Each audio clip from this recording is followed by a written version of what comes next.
రాష్ట్ర ప్రభుత్వం కొత్తగా నోటిఫికేషన్ విడుదల చేసింది. పింఛను కొరకు.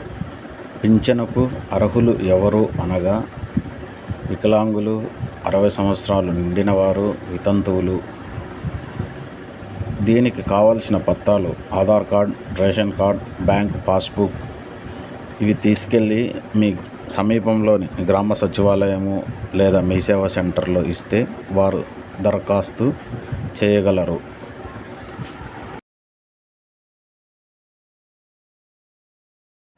రాష్ట్ర ప్రభుత్వం కొత్తగా నోటిఫికేషన్ విడుదల చేసింది. పింఛను కొరకు. పింఛనుకు అర్హులు ఎవరు అనగా వికలాంగులు, 60 సంవత్సరాలు నిండిన వారు, వితంతువులు. దీనికి కావలసిన పత్రాలు Aadhaar card, ration card, bank passbook. ఇవి తీసుకెళ్ళి మీ సమీపంలోని గ్రామ సచివాలయము లేదా మీ సేవా సెంటర్లో ఇస్తే వారు దరఖాస్తు చేయగలరు.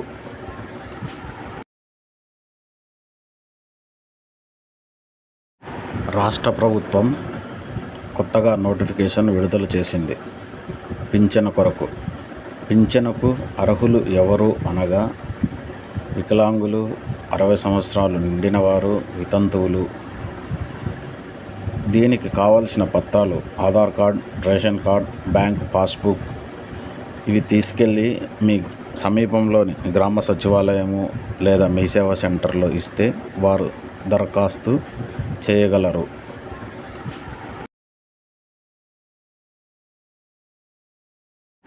రాష్ట్ర ప్రభుత్వం కొత్తగా నోటిఫికేషన్ విడుదల చేసింది. పింఛను కొరకు. పింఛనుకు అర్హులు ఎవరు అనగా వికలాంగులు, 60 సంవత్సరాలు నిండిన వారు, వితంతువులు. దీనికి కావలసిన పత్రాలు Aadhaar card, ration card, bank passbook. ఇవి తీసుకెళ్ళి మీ సమీపంలోని గ్రామ సచివాలయము లేదా మీ సేవా సెంటర్లో ఇస్తే వారు దరఖాస్తు చేయగలరు.